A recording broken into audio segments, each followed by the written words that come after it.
गुजरात कांग्रेस के मुख्य प्रवक्ता मनीष भाई दोशी हमारे साथ मौजूद हैं, उन्हीं से बात करेंगे। मनीष भाई, तीसरी बार हैट्रिक की बीजेपी बात कर रही थी, लेकिन बनासकांठा से गैनीबेन ने बीजेपी की हैट्रिक पर रोक लगाई है। किस तरह से देख रहे हैं गुजरात के इस बार के परिणामों को?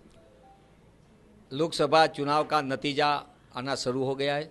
सुबह से पूरे देश में इंडिया गठबंधन के लिए बहुत अच्छे नतीजे मिल रहे हैं। गुजरात में बनासकांठा में हमारे लोकप्रिय जनप्रतिनिधि जो विधायक के रूप में बहुत अच्छी तरह काम कर रहे थे, लोकप्रिय है, आज वो बनासकांठा की लोकसभा सीट से वो चुनाव जीत गए।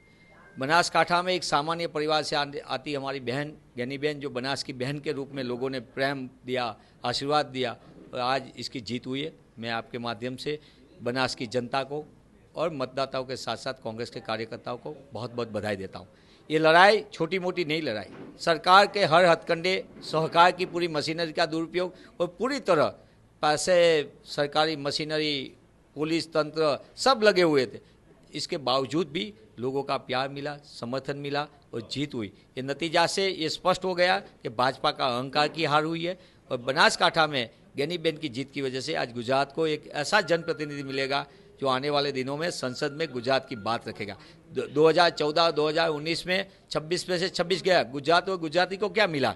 कोई एक प्रश्न भी उठाते नहीं थे संसद में। आज ऐसा मौका आया है कि गैनीबेन जैसे लोकप्रिय जनप्रतिनिधि और लोगों के लिए लड़ाई लड़ने वाली बहन की जीत हुई है। इससे मैं मानता हूं आने वाले दिनों में गुजरातियों को भी फायदा होगा। और साथ साथ में ये विश्वास देता हूं, ये बनासकांठा के जनप्रतिनिधि नहीं है, ये गुजरात की जनप्रतिनिधि हमारी बहन गैनीबेन है। तो आने वाले दिनों में गुजरात में जो राहुल जी ने बात रखी है न्याय की, जनता के न्याय की, जनता को न्याय मिले, सामान्य लोगों को न्याय मिले, महिलाओं को न्याय मिले, इस लड़ाई में गैनीबेन बहुत अच्छा जनप्रतिनिधि रूप में काम करेगा, ऐसा मेरा विश्वास है। मनीष भाई, कुछ साल पहले की बात करें, लोग कहते थे कांग्रेस को 2029 के बारे में सोचना चाहिए। 2024 में अब कहीं विपक्ष के लिए कोई मौका नहीं बच रहा है, बीजेपी सीधे तौर से बहुत ही बड़ी मार्जिन से जीतेगी। लेकिन जिस प्रकार से हम अभी आंकड़े भी देख रहे हैं, 300 पार हो पाना लगभग मुश्किल दिख रहा है। 290 से 300 के बीच में आंकड़ा बीजेपी और एनडीए का जो है वो दिखाई पड़ रहा है। किस प्रकार से पूरा रिजल्ट देख रहे हैं, क्योंकि इंडिया गठबंधन को भी अच्छी खासी बढ़त मिलती हुई दिखाई पड़ रही है? लोकतंत्र में जनता सर्वोपरि होते हैं। दुख की बात यह है कि जनता के मत से नतीजा पाके सत्ता में बैठने वाले भाजपा के नेता में अहंकार इतना हावी हो गया था कि अहंकार की वजह से वो जनता को जो मूलभूत समस्या है, महंगाई, बेरोजगारी, इसमें सुने नहीं जा रही थी। लोगों की बात नहीं सुनने का एक रवैया बना रखा था भाजपा ने। और आज जो नतीजा आया है सामने, इंडिया गठबंधन की जीत है।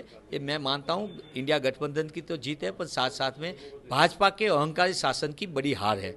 और जिस तरीके से पूरे देश में जो माहौल बना था, नौजवान आज बड़ी पैमाने पे, बड़ी फीस भर के पैमाने पे शिक्षा पाते, बाद में माता पिता क्या चाहते, अपने बच्चे को रोजगार मिले। क्या मिला? 45 साल में सबसे बड़े बेरोजगारी की समस्या कोई देने वाला है तो मोदी सरकार थी। महंगाई आसमान पे थी, पर कोई सुनना नहीं था। काला बाजार, संग्रहखोरी आसमान पे थी, कोई सुनने वाला नहीं था। लाखों परिवार बेघर हो गए, कोई सुनने वाला नहीं था। हजारों लोग ने आर्थिक समस्या की वजह से आत्महत्या जैसी अंतिम पगला लिया, ये कोई सुनने वाला नहीं था। तो ये कुल मिला के देखा जाए तो ये नतीजा में स्पष्ट रूप में दिखता है कि जनता सर्वोपरि है। और मैं मानता हूँ कि राहुल जी की जो भारत जोड़ो यात्रा थी 4000 किलोमीटर की, प्यार मोहब्बत, लोगों को जोड़ने की बात, और साथ साथ में 6000 से ज़्यादा किलोमीटर की यात्रा में राहुल जी ने इस देश की समस्या को उजागर किया। लाखों लोगों को मिले, बहनों की समस्या, किसान की समस्या, नौजवानों की समस्या सुनी, और इस देश में एक माहौल बना। इस माहौल ये नतीजा में दिख रहा है। अच्छा, ईवीएम पर भी लगातार सवाल उठाए गए। कल भी हमने देखा ईवीएम पर पहले से ही कई प्रश्न उठे। ईवीएम ठीक है अब? नहीं, मैं बहुत पहले भी कहता हूँ, नतीजा हमारी तरफे में आया तो मैं नहीं कहता हूँ कि ईवीएम ठीक है। सवाल ये है कि देश में बंधारणीय संस्था के रूप में चुनाव आयोग की जिम्मेदारी बनती है कि वो विश्वसनीय वातावरण बनाए। विश्व में सबसे बड़े टेक्नोलॉजी वाले देश में ईवीएम नहीं है, भाजपा क्यों इसमें?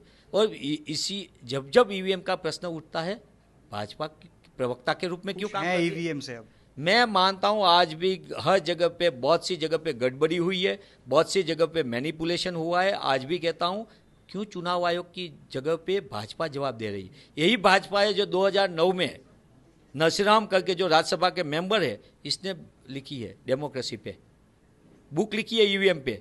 इसकी प्रीफेस अडवाणी जी ने लिखी है, जो आज मार्गदर्शक मंडल में है। कहाँ थे भाई आप? जब आपको लगे कि नहीं जीत रहे तो मैं कहता हूं कि चुनाव आयोग की जिम्मेदारी बनती है कि विश्वसनीयता करके, मैंने किसको मत दिया ये जानने का अधिकार मेरा है मतदाता के रूप में, इसमें भाजपा को क्या दिक्कत है? मुझे लगता है कि ईवीएम में गड़बड़ी करके, इसमें कुछ न कुछ करके भाजपा चुनाव में प्रभावित करती है, तो भाजपा को सामने आके कहना चाहिए कि हम जनता का विश्वास जीतेंगे और बाद में चुनाव जीतेंगे। वो चुनाव विश्वास से नहीं जीतना चाहते हैं, वो कुछ न कुछ ऐसा हथकंडा अपना के जीतना चाहती है जिसकी वजह से लोकतंत्र को भारी नुकसान होता है। अच्छा, कहा जा रहा है कि शरद पवार ने नीतीश कुमार से भी बात की है, क्या कोशिश की जाएगी? क्योंकि 290 से 300 के करीब करीब एनडीए दिखाई पड़ रही है और नीतीश कुमार पहले भी कई बार पक्ष बदलकर सरकार बिहार में बनाते रहे हैं। ऐसे में दूसरे किसी साथियों को साथ में लेके क्या कोशिश की जाएगी इंडिया गठबंधन की तरफ से सरकार बनाने की?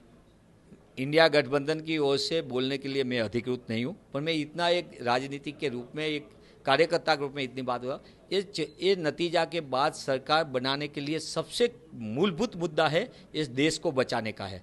सत्ता में कौन आता है इसलिए क्योंकि संविधान बचाना है। परिणाम देख के लग रहा है कि संविधान बच रहा है, लोकतंत्र बच रहा है। मुझे तो लगता है कि ये जो नतीजा सामने आया, अहंकार की हार हुई है और बहुत से ऐसे लोग थे जो हावी थे कि कल संविधान को नुकसान करे, देश के मूलभूत फैब्रिक जो हमारा है, सोशल फैब्रिक, इसको नुकसान करने वाले हैं। ऐसे सभी लोगों को ये नतीजा के रूप में तो बहुत बड़ा प्रकार के रूप में नतीजा आया और ये बात मैं बहुत विश्वास के साथ आपके माध्यम से कहता हूँ, आने वाले दिनों में देश को बचाने के लिए और संविधान बचाने के लिए जो भी लोग साथ में आना चाहते हैं, सबका स्वागत है। तो सबका स्वागत करते हुए अगर गुजरात कांग्रेस की बात करें तो गैनीबेन ने बनासकांठा से जीत हासिल की है। इसी जीत के साथ गुजरात के अंदर जो 2024 और 19 में 26 में से 26 बैठक बीजेपी ने हासिल की थी, उस पर हैट्रिक लगाने से कांग्रेस ने बीजेपी को रोका है।